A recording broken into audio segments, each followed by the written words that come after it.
Is there a voice that talks to you? It tells you things are not where they need to be.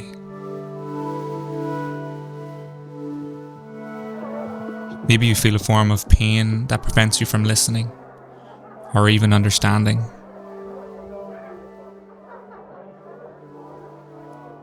I know that voice still speaks to me about areas of my life.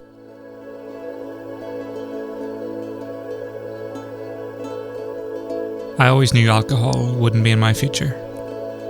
It was a product of the lifestyle, the late nights, and an incredibly difficult time in my life.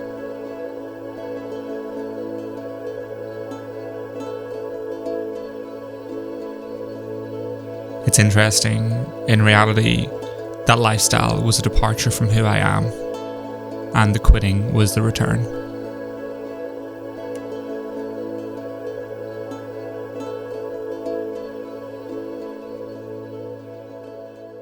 So I wanted to keep this part as unscripted as possible. I won't go into too much detail, but just skim over the surface of what my relationship with alcohol was and how life has been since then. So first and foremost, this is just my own experience and my own life, really. I also always knew that alcohol wasn't going to be in my future. It was always just a social thing for me.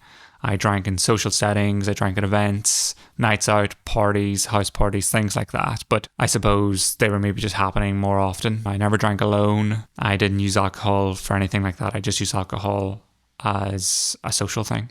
But I would indulge, we would often drink quite late into the night and indulge in whatever else, and just not a very healthy or productive lifestyle in any way, shape or form. I also didn't have a lot of clarity in my life at that stage, and I was going through a lot mentally. So that alone didn't lead to the best decisions being made.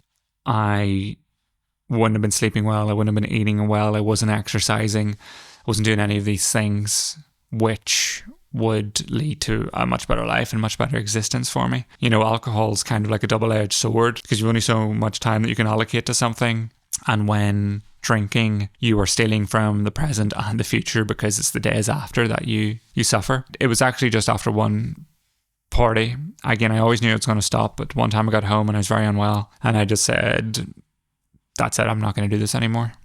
And I think from that moment was the start of me trying to be more conscious about life, more conscious about the future, more conscious about the people around me, and being a better person for my own sakes and for the people around me. Your responsibilities are kind of left to the side in the way that I was doing it anyway. Often that is kind of what happens.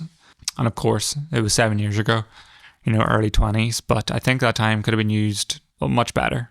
So I've put on a lot of muscle. I have, of course, started the freelance business. I have worked on my relationships and myself. I tried to do a lot of personal work and realize that kind of we're at the core of everything. To really focus on that, okay, I'm in control. I make the decisions. We're our own masters. You've made a point to change something in your life, and I think it just transcends across many different realms. I think for me as well, it's been an emotional journey. I'm much better at controlling my emotions and regulating emotions. But yeah, maybe you've clicked on this video because alcohol isn't serving you in your life, or you have maybe stepped away from alcohol yourself, or you've stepped away, you're on a personal journey of trying to make your life better. And if that's the case, excellent. That's where I'm at, and I want this channel to go into something that just captures the essence of that, exploring what it is to be alive and be human and looking after ourselves and having fun. It's an amazing thing to be alive. It's having gratitude. We want to get out, want to explore. We want to explore interesting topics. We're going to get out for an adventure in the next one. See you then.